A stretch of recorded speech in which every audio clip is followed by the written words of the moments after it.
Hey guys, welcome back to my channel. So I'm going to be doing another baby related video today.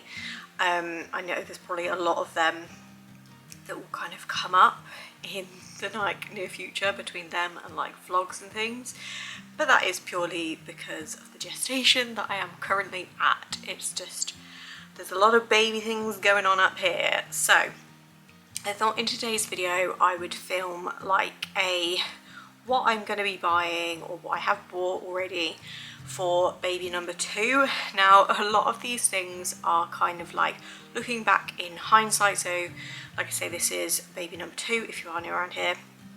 So a few of these things are either a variation on what we used kind of first time round, now having had experience with certain things. I'm going to dive in. I've wrote a list because I'm not even going to blame baby brain, because I don't think it is. I think it's just Vicky brain. So yeah, so I'm going to go through a few of the things, like I say, we've kind of bought this time, and then I'll go on to things that we are kind of reusing from last time. So the first thing on my list of things that we are going to be buying this time around, or we have actually already bought and we are using currently, is a single to double pram. So this is one of those in hindsight kind of purchases. I wish, one, that these had been kind of more available back when we'd had our daughter, and two, we'd been able to kind of experiment with this sort of thing. Obviously when I was pregnant with my daughter, it was during lockdown and things like that, so we didn't really get out and test prams and things like that. I am going to be doing a review on the travel system that we actually bought when I was pregnant with her very soon, but needless to say, I won't be using it again this time round. And we have purchased secondhand a Cybex Gazelle S. So I don't think specifically this pram anyway wasn't available when I had my daughter. Sorry, the lighting's going to keep changing in this video because the weather is just awful today. But yeah, so I don't think this exact pram was available at the time when I had her anyway, but I wish the idea of a single to double had kind of popped into my head, and it's something that I'd explored, because even if you don't end up having a second, it doesn't matter, but then you've got the option should you have another one, if that makes any sense. So yeah, in good old hindsight, I wish it's something that I'd looked at obviously before, but I'm not that bothered. We didn't know if we'd have another one, so it's probably not something that would have ever crossed our mind really, but I am very glad that we have made the purchase this time, and I am very happy so far with this purchase. I am that woman that just gets really excited about changing bags and prams now. So yeah, I get really giddy every time I think about my pram now. And the second one is a variation on what we used the first time. So with Soph, we used a co-sleeper bedside crib thing, whatever you want to call them, and we specifically had the snooze pod. Again, we bought it secondhand at the time because one of my partner's cousins was selling hers, so we bought it off her, obviously bought a new mattress and things like that, and used it. And although it was all right, there is many things that I didn't like about it, to the point that obviously once she did outgrow it, I sold it on again and basically made the decision that this time I wouldn't get that, I would use something completely different. So this time round we have gone for the Tutti Bambini cozy co-sleeper bedside crib thing, whatever you want to call it. Again, I have purchased it secondhand and then just bought a new mattress for it and things like that. And again, so far obviously haven't used it yet. I am very happy with it. Obviously just putting it up, it's a much bigger space than the snooze pod, which I think will have its benefits, because we found, even though our daughter was quite petite, in the snooze pod initially she looked lost in it those first few weeks, but after probably a month or so, all she would do is hit the side, the side that was up. I had obviously the one side down, she would hit the side and she'd constantly start scratching it and things like that, and she'd like wake herself up because it's like a canvasy material, and it was just really annoying. And we found that although she didn't necessarily outgrow it as such, I think she wanted more space to kind of be able to stretch out. Obviously we moved her out of it when she started to roll and things like that, but it just seemed like she was quite cramped in there. So we made the decision not to get that again, and to get the Tutti. So again, another kind of variation on something that we had with our daughter. I want to get some kind of chair slash crib thing. So with our daughter, we had the Joey, however you want to say it, can't remember what it's called, like 3-in-1 swing bouncer, all singing, all dancing thing. We got given it by a friend whose child didn't like it, so she'd barely used it. So we took it on, and Soph loved it at the start, and we did find it really useful to obviously just have somewhere to kind of pop her. Like if I went to the toilet or whatever, we could take the actual kind of just main seat off the electronic base. And I could take her with me and things like that, and I could bring her into the kitchen and things, obviously when she was of an age where she could kind of sit more upright, and things like that.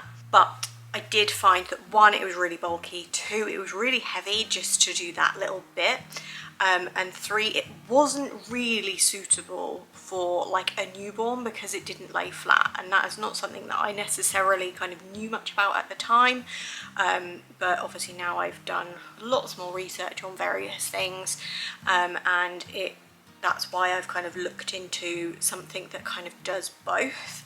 So I'm going to pop on a picture on the screen of the kind of thing that I'm kind of looking at, and it is basically like a rocker slash chair. It's not electronic, so it is completely manual. You have to kind of like rock it yourself if you want to rock it, but it has a kind of like bassinet type structure to it, which obviously lays completely flat, so you can use it like a Moses basket essentially, but a lot lower to the floor, and then you can like kind of concertina it up and have it into kind of a more upright kind of seat when they are a little bit older.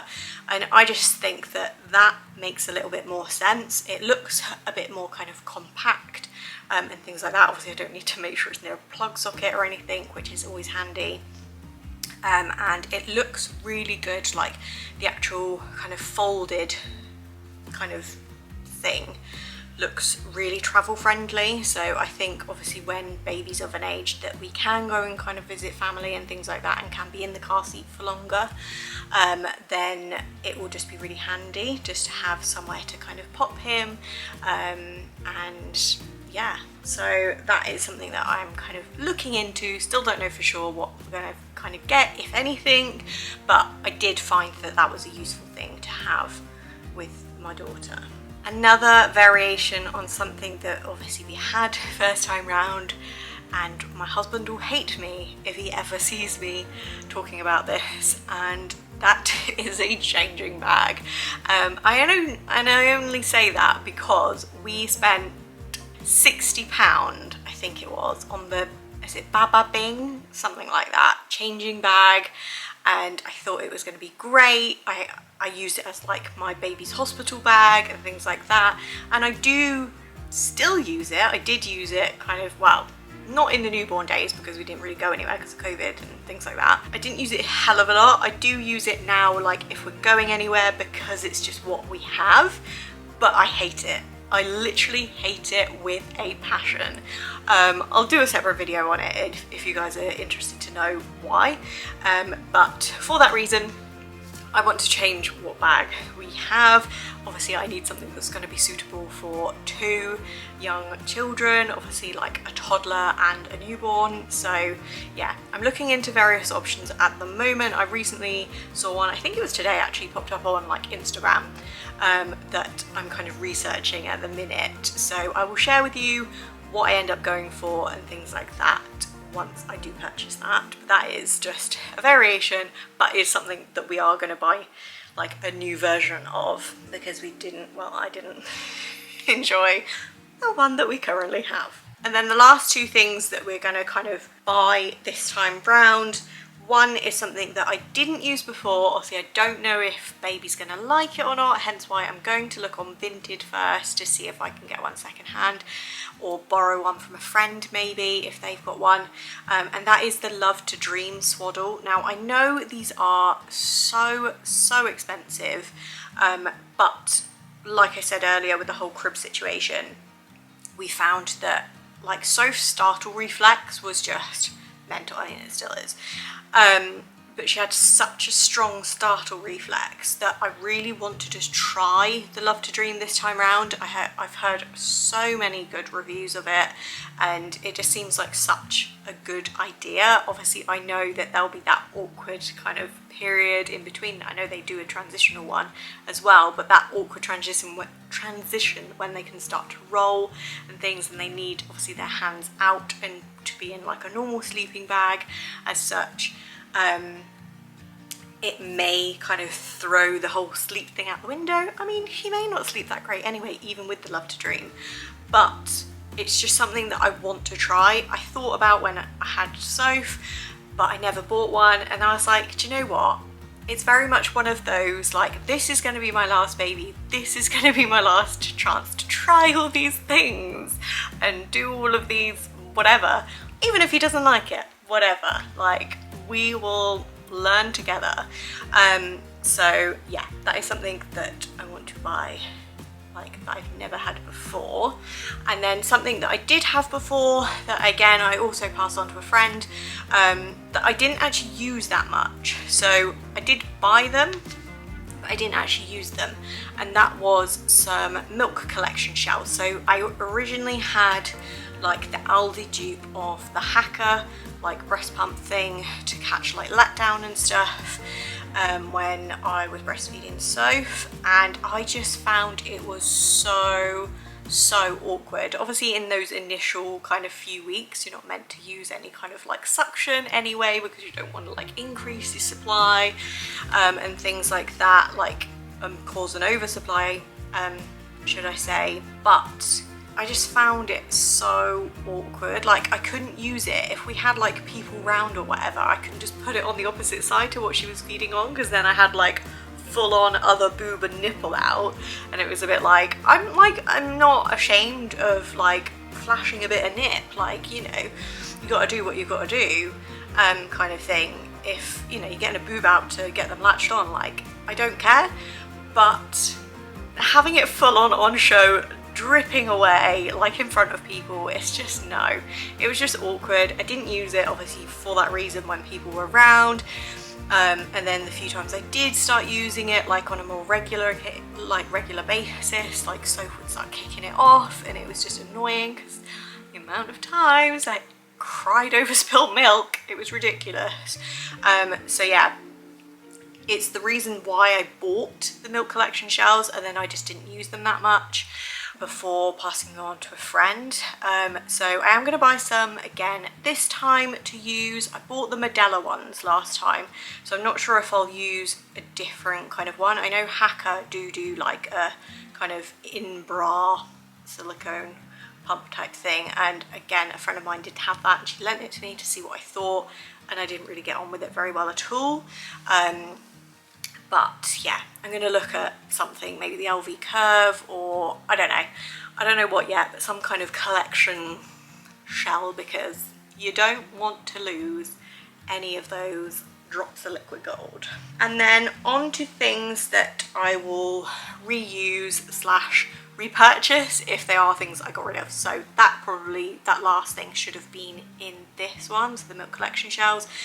So along the same vein, feeding bras and reusable breast pads. So I need to repurchase both of those, because again I did give those away recently, well, just before I found out I was pregnant, and I loved what I had. I loved the feeding bras I had. They were just basic ones from Amazon, and again I loved the reusable breast pads, because although it still seemed wasteful as in terms of like the milk that you lost, I still preferred to have those to the disposable ones. So yeah, reusable breast pads. And then likewise in that kind of vein, a breast pump. So I still have my kind of hands-free electric breast pump. I can't remember which one I got in the end. Is it the Mum Cozy or one of, it's like that, like the Pipetta but not. I bought that, used it towards the end of our journey, and I will be reusing that this time round when the need arises, or should it arise. And likewise, any kind of weaning things that we've got. Most of the weaning stuff that I bought, I found that I did use, did enjoy, and would rate for the most part. So I will be just reusing all of those. There's nothing that I kind of found that I thought was a bit of a waste as such. So yeah, going to keep and use all of those. And likewise the high chair. So I'm kind of hoping by the time he's 6 months old and starts kind of weaning, Soph will be kind of at an age where we can maybe get her like a little kind of wooden table and chairs kind of thing, and she can sit at that table and eat her dinner, and then we can use the high chair that we have, which is just the IKEA one, for him, to save us having to buy another one because it just seems ridiculous. And then the last two things that I have kept, obviously one of them I do still use now with Soph, the things that I have kept and will definitely reuse are slings and carriers. I have two, so I have one stretchy wrap still. I had two, but I gave one away. I still have one of them that I will most definitely use, especially in those newborn days. And then I also have like a structured Tula carrier, which I currently use for Soph, but I think once he is a little bit bigger, I'll probably use it for him as well. It is a floral print, but I don't care. Yeah, slings and carriers are absolute saving grace. Soph was a very unsettled baby. She was very refluxy and colicky and all of those sorts of things, only wanted to sleep on you, and it was just like, I found it a pain when I didn't use like a sling or anything. So they are just things that I've obviously kept hold of that I will most definitely use this time around. Now I have one other thing that I thought I would mention just for continuity, I guess, and that is the sleep situation for once he is out of the bedside crib. So once he goes into his own crib, what we are planning on doing is getting a like cot from stores. So if any of you guys are new around here, then my husband is in the RAF, so they have like barrack stores that kind of loan out furniture and things like that to service families in service family accommodation, and they have a huge, quite a wide selection actually, of like baby related items, and one of those is a like cot. It's not a cot bed, it's just a normal standard cot.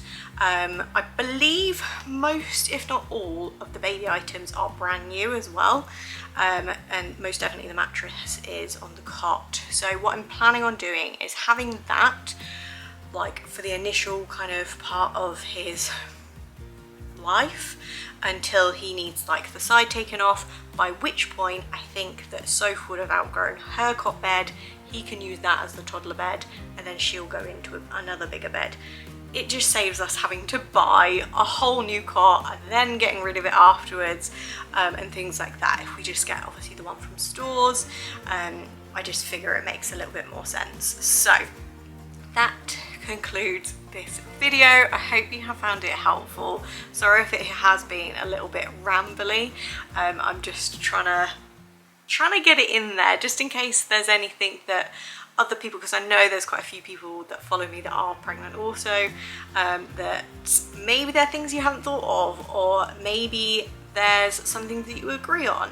It would be really interesting to know. So if you do have any kind of other suggestions, maybe things that you thought that you bought first time around that you didn't use, or things that you like are maybe thinking about purchasing this time around, let me know in a comment down below. I'd be really interested to read those.